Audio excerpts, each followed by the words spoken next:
লাইফে এই first time মায়ের মুখে শুনলাম মায়ের সন্ধেবেলায় খিদে পেয়েছে। আজ অবধি কোনোদিনও শুনলাম না মায়ের সন্ধেবেলায় খিদে পেয়েছে।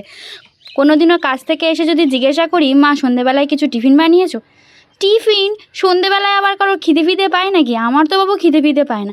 তো মায়ের মুখে বরাবরই এই কথাটাই শুনে এসেছি। তো আজকে হঠাৎ করে আমাকে বলে উঠলো আজকে আমার সন্ধেবেলা খুব খিদে পাচ্ছে। তাই ভাবলাম মাকে কিছু বানিয়ে খাওয়ানো যাক। তো অনেক দিন আগে একটা খাবার বানিয়েছিলাম আলু ডিম আর পেঁয়াজ দিয়ে। খাবারটা নিজের মন থেকেই বানিয়েছিলাম। তো মা খেয়ে বলেছিল হেভি হয়েছে, খাবারটা আবার পরে বানাস।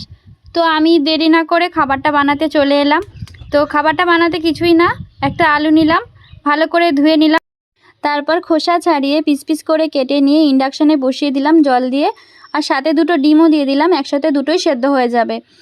তারপরে এদিকে দুটো পেঁয়াজ নিয়ে নিলাম, বড় বড় দেখে পেঁয়াজ দুটোর খোসা ছাড়িয়ে এটাকেও পিস পিস করে কেটে নিয়ে 4টে লঙ্কা দিয়ে মিক্সারে পেস্ট বানিয়ে নিলাম। তারপরে দেখলাম যে আলুটা একটু কম সেদ্ধ হয়েছে, ডিমটা তাড়াতাড়ি সেদ্ধ হয়ে গেছে, তাই নিজে হাতে আলুটাকে একটু ম্যাশ করে নিচ্ছিলাম। তারপর কড়াইয়ে হালকা তেল দিয়ে তেলটা গরম হলে পরে ম্যাশ করা আলুটা দিয়ে দিলাম।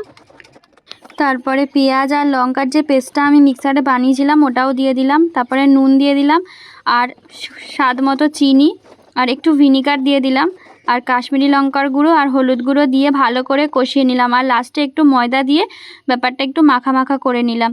আর এদিকে দুটো ডিম যে সেদ্ধ করেছিলাম ওই ডিম দুটোকে ফালা ফালা করে একটু পিস পিস করে কেটে নিলাম দেখতে ভালো লাগার জন্য।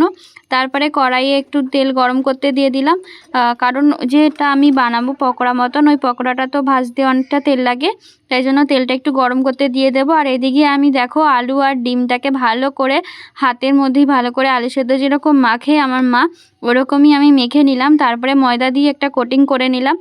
এইভাবেই আমি একটার পর একটা করতে করতে অনেকগুলো বল আমি বানিয়ে ফেললাম।